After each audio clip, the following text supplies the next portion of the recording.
Ketika selama 4 hari ISO Speed datang ke negara Indonesia, itu menjadi pemberitaan yang menghebohkan dan viral di berbagai macam media sosial yang ada di negara Indonesia. Karena memang secara tidak langsung ISO Speed juga memperkenalkan budaya demi budaya yang ada di negara Indonesia kepada dunia.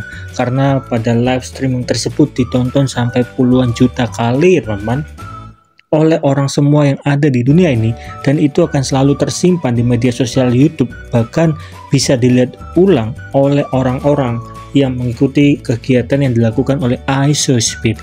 Menariknya, ketika ISO Speed berada di negara Indonesia, ia bertanya, selanjutnya pergi kemana lagi? Banyak orang menyarankan agar ISO Speed bisa pergi ke Pulau Papua.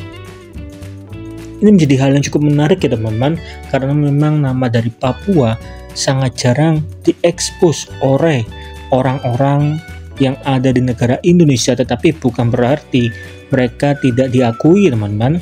Dan menariknya, pada momen tersebut ISO Speed langsung melakukan chattingan kepada seseorang yang asli Papua yang mempunyai nama Mamat.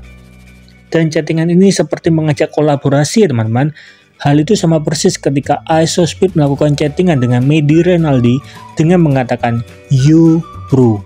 Lalu setelah itu, ketika ISO Speed tiba di negara Indonesia, Medi bersama ISO Speed melakukan kolaborasi bersama.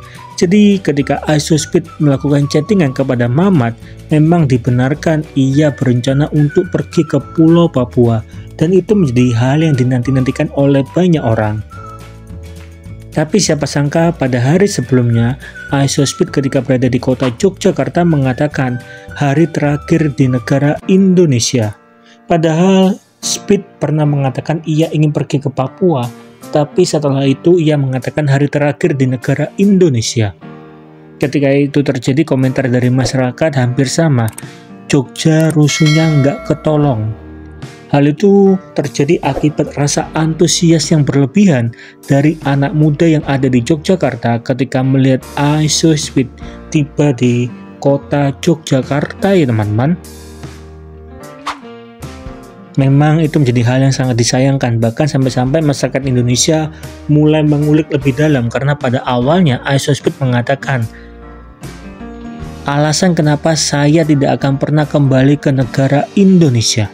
Tapi setelah itu judulnya diganti ya teman-teman, dengan berkata hari terakhir di negara Indonesia. Sepertinya memang ISO Speed tidak menyukai kerusuhan yang terjadi di kota Yogyakarta, karena memang kerusuhan demi kerusuhan itu merugikan masyarakat yang ada di sana ketika mereka berjualan, karena beberapa bagian ketika orang berjualan rusak karena kerusuhan tersebut ya teman-teman, dan itu tidak disukai oleh ISO Speed. Sangat disayangkan, tetapi apa daya, nasi sudah menjadi bubur, sehingga banyak orang kecewa atas sikap yang terjadi di kota Yogyakarta. Banyak orang mulai pesimis bahwa ISO Speed tidak akan kembali dengan negara Indonesia. Kerusuhan demi kerusuhan tersebut persis seperti video yang telah teman-teman lihat pada video ini, teman-teman.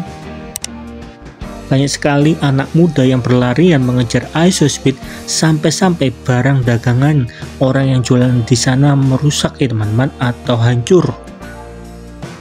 Sangat disayangkan itu terjadi di negara Indonesia, tepatnya di kota Yogyakarta. Lalu apakah memang benar ISO Speed tidak akan kembali ke negara Indonesia? Way is coming, y'all. Chill out on that, y'all. It still takes time, y'all. It still takes time, y'all. There's not a lot of flights to the city that I was going to, bro. I told y'all this. Menariknya, sehari kemudian setelah ISO Speed meninggalkan Indonesia dan berada di Singapura untuk mengunjungi orang-orang yang ada di Singapura, ISO Speed membuat video dengan mengatakan di live streamingnya bahwa ia berencana untuk kembali ke Papua, tapi masih membutuhkan waktu ya teman-teman. Jadi kemungkinan besar sehabis dari Singapura, ia akan kembali menuju ke Papua sesuai janji yang pernah ia berikan. Itu semua terjadi karena memang ISO Speed mengakui ketika sampai tiba di negara Indonesia, rasa antusias masyarakat Indonesia sangat tinggi, dan itu menjadi hal yang sangat disyukuri dan menjadi hal prestasi baru bagi Isospeed. Di satu sisi, hal-hal menarik pun terjadi. Isospeed sangat senang ketika berada di negara Indonesia. Selain bertemu dengan masyarakat Indonesia yang ramah, Isospeed juga mengakui bahwa Indonesia merupakan salah satu negara terbaik yang pernah ia kunjungi, karena memang rasa antusias dari masyarakat Indonesia sangat tinggi. Selain karena wanita juga, teman-teman. Di satu sisi, ketika Isospeed berada di negara Indonesia, selain bertemu dengan masyarakat yang ada di negara Indonesia, menariknya Isospeed juga beberapa kali terlihat sedang belajar budaya yang ada di negara Indonesia. Seperti ketika berada di kota Yogyakarta, Isospeed belajar untuk membuat batik.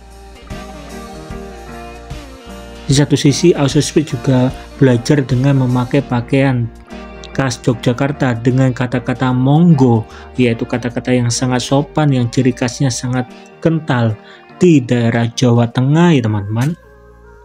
Jadi dari budaya demi budaya ini, serta dari masyarakat Indonesia dan pencapaian-pencapaian yang telah dilakukan oleh Isospeed tiba di negara Indonesia, itu berarti memang Isospeed mempunyai rasa ketertarikan tersendiri terhadap bangsa Indonesia, sehingga wajar dan sangat wajar Isospeed kembali untuk mengunjungi Papua, teman-teman.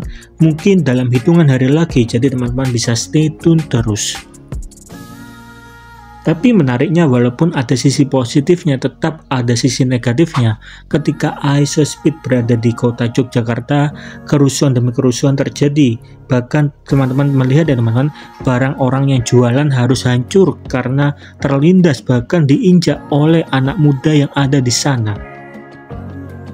Ini menjadi hal yang sangat disayangkan, padahal mereka berjualan untuk mencari nafkah, tetapi harus hancur karena ulah fans yang terlalu antusias berlebihan. Pada akhirnya, masyarakat Indonesia, salah satu masyarakat Indonesia mengetahui hal ini, pada akhirnya ia berinisiatif sendiri dan membuat cuitan di media sosial X atau yang dulu mempunyai nama Twitter, yaitu Reza Arab, mengatakan bahwa ia ingin mengganti rugi semua kerugian yang terjadi ketika Isospeed datang ke negara Indonesia. Setelah itu diberikan selama kurang lebih 1 kali 24 jam, Reza Arab ataupun Reza Octavian telah mengganti rugi semua kerugian yang terjadi beserta bukti-buktinya, teman-teman. Ketika itu terjadi, masyarakat Indonesia mulai menyangka bahwa Isospeed memberikan Reza Octavian sebuah honor, ya teman-teman, sampai 3 miliar. Dan ketika itu terjadi, Reza Octavian langsung ketawa, ya teman-teman, karena honor 3 miliar itu bukanlah uang yang kecil, ya teman-teman. Tapi sepertinya memang benar Reza Octavian mendapatkan sedikit uang dari Isospeed, karena memang Reza Arab merupakan orang yang membantu Isospeed ketika tiba di negara Indonesia, mulai dari kota Jakarta dan kota demi kota yang lain, teman-teman. Ia datang mengunjungi, bahkan menemani Isospeed. Tapi yang sangat disayangkan adalah Reza Octavian mulai menyindir sikap dari Sandiaga Uno yang baru mempromosikan Indonesia setelah Isospeed kembali meninggalkan Indonesia. Seakan-akan Reza Octavian ini bertanya, ketika Isospeed, orang yang mungkin terkenal di dunia ini, datang ke negara Indonesia, kemana peran pemerintah? Kenapa pemerintah tidak membantu, memberikan akses dan lain sebagainya? Karena memang ini menjadi nilai plus, teman-teman. Secara tidak langsung Indonesia dikenal secara luas di mata dunia melalui media sosial YouTube yang dilakukan oleh Isospeed.